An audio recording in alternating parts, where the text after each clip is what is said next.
A few years ago, I set out to do my first home renovation project, and part of every project usually includes a kitchen update.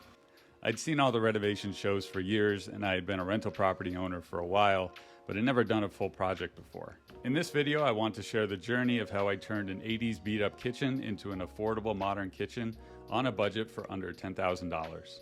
I'll cover the planning and design phase, challenges along the way, things to watch out for, tips and tricks, and all the numbers and costs, along with the reveal at the end. It was a lot of hard work, there were some low lows, but we had a bit of fun at the same time, and I learned a lot along the way. I'll share that with you throughout the video. So let's dive in. Now, this wasn't any house that needed a kitchen renovation. My goal as part of a larger mission was to create an affordable net zero home at or under the median average home price of the area. I had to really keep the renovation costs down in the kitchen because I had to factor in the entire rest of the house, the yard, the energy efficiency, and the solar panel install at the same time. I ended up doing everything on the house for under $300,000, including the cost of the house itself, and you can see that video on our channel. So to start the planning process in the kitchen, my best idea at the time was to just start researching. I had never done it before, and I really had no idea what the cost would even come in at, or even how to go about the design.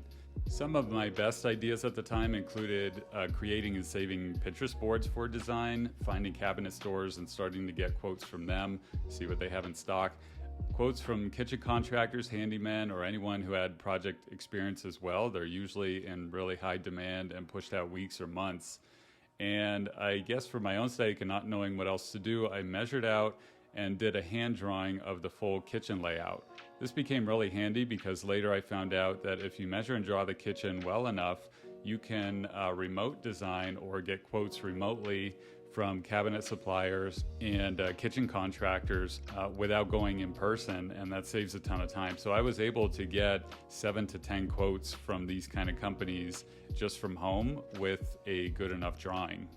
Looking back now, I consider myself pretty lucky that I found a jack-of-all-trades contractor in the area on Thumbtack. And if you're looking to do your own projects, definitely check the online contractor websites. And I like these websites like Thumbtack, Home Advisor, TaskRabbit, and others because you can get a lot of quotes at the same time. You can read reviews from real people that have used them before. And also, perhaps the most important one that I think is that there's an accountability component to this. What I mean by that is that they have a public profile, they're their real name and company, they have real reviews, and there's online public record, unlike a lot of contractors who will just take your money, disappear, and know how to play the game to screw you. And of course, not all of them are like that, but I found I really liked working with ones that are in the public eye because you might get much better service like that, though nothing's guaranteed. So again, I was lucky that I found a contractor named Terry. He was great. We spent about 3 weeks full time. I worked alongside him to save a lot of money on the labor and also to learn all this myself. So once the quotes were in and the orders were placed, the project started to come together. And you can see that we had a pretty rough starting point. We took everything down to the studs, including removing the ceiling. And in this kitchen, this had a typical drop-down soffit around the edges, which made it feel pretty dark and dingy inside. Also, it just makes the ceiling feel low in there. So we removed all of that, all the lumber, pushed everything back so that everything would be 8-foot ceilings, and then we moved the plumbing and electrical as well before sealing it back up. Also, with demolishing the old kitchen and getting the materials out, you are going to have a ton of trash, as you can see. But one thing that I would suggest is just deconstruct the cabinets. Do not destroy them with a sledgehammer like you see on the shows on TV. Somebody else could use the cabinets. I put them on Craigslist for free, and they were pretty beat up, but still usable. And cabinets are expensive if people don't have a lot of money, so it could really help them. Or just put them in the garage and you can use them for storage in the laundry room or something like that. Now, one serious issue I wanted to touch on, as we were demoing, you can see that there is a vapor barrier, that plastic sheet behind the drywall, behind the materials when we took everything out. And this is all mold. And as we know, mold is not something you mess around with, so we had to get that out of there. And as we learn in BPI Energy Auditor training, which I just went through, and building science, The reason there was mold here is most likely because the vapor barrier, the plastic sheet, was on the inside of the wall assembly and on the backside of the drywall.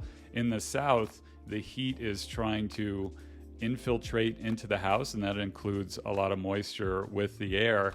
And what was happening is that the vapor barrier was installed on the wrong side of the wall assembly.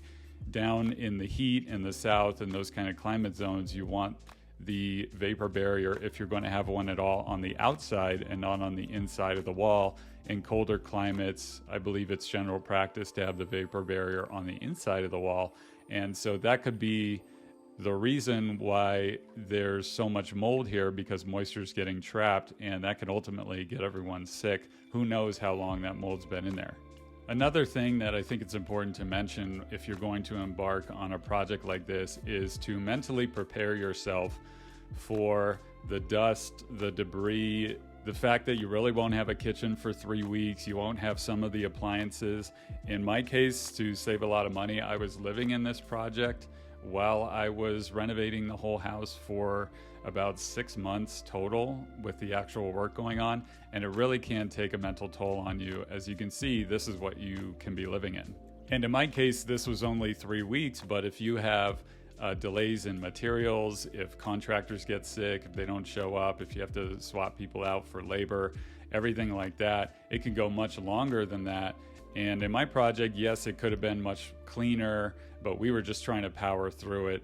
And you're going to have at least some kind of version of this. And I know that a lot of people doing these projects even move out while this is going on. So after all the demo, the plumbing, the electrical, the trash, the debris, the mold, you can imagine how happy I was when it was time to seal the place back up and we were ready to put in the new kitchen. So you can see the new drywall going up on the ceilings and the walls. And one other huge benefit, this was summer in Florida, all the air conditioning is now not escaping through the walls and the ceiling anymore, and the house was actually staying cool again after about a week. So I would say the toughest part of the project, especially living in the house, was behind us, and it was so nice to have a framed out, sealed up kitchen again. Now the project is really starting to come together, and you start seeing the visual changes really happen quickly. You can see the cabinet delivery going on here.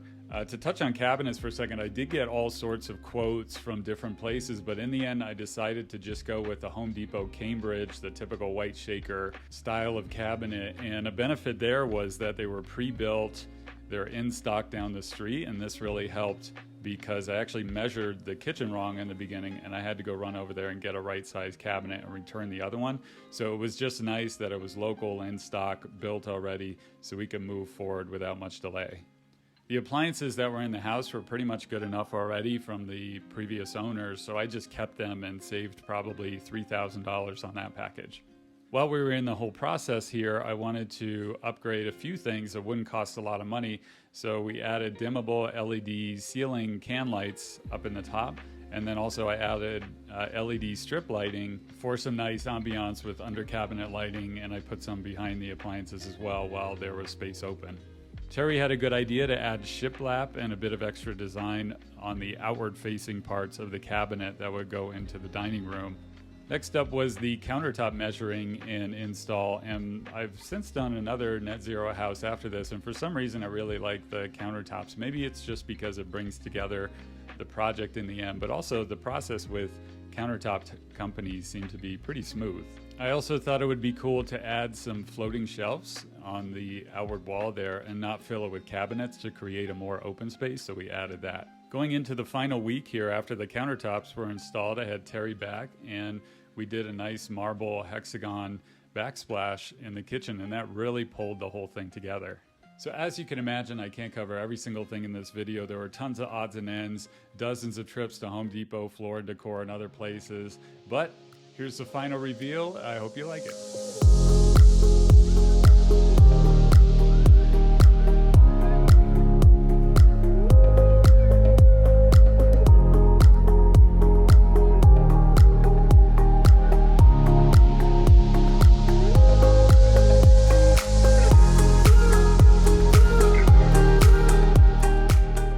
So let's talk numbers. The project came in right around $10,000, and I've recorded here $9,879.53. Most of the project costs on this one were between Terry, the contractor, countertops, and the cabinets. A lot of this stuff was bought with Home Depot, and what's really nice is that you can download a CSV copy of all your purchases with quite a lot of detail, as you can see here. Another thing to mention is that because this is a few years ago now, we all know inflation has hit us, so if this project were to happen again, I believe that material costs alone, probably labor too, would be at least 25 to 30% more. So in this case, add $2,500 to $3,000 to these total numbers here. And it's so easy to have kitchen renovation budgets get out of control and way beyond what you wanted to originally spend. It can easily get into the tens of thousands, if not six figures, depending on the project you're doing. I love the finance and spreadsheets side of these projects, so I wanted to offer up a budget spreadsheet that you can download so that you can keep track of your own budget as well. I put the download link in the description below. I wanted to keep it as simple as possible, but when you download it and make a copy for yourself, you'll see that you can add the kitchen category, the item, and then whether you purchase the item or not, and also apply your sales tax rate, and then the totals adjust based on budgeted, which is not purchased yet, and also after you bought everything, and then the total project costs as well. So I'll leave it there for now. There's so much more to share, but we've got a lot more on our channel, including the story of the entire home renovation project, the solar install, and a lot more. If you have questions, feel free to ask in the comments below. I so appreciate your time, and thanks for watching.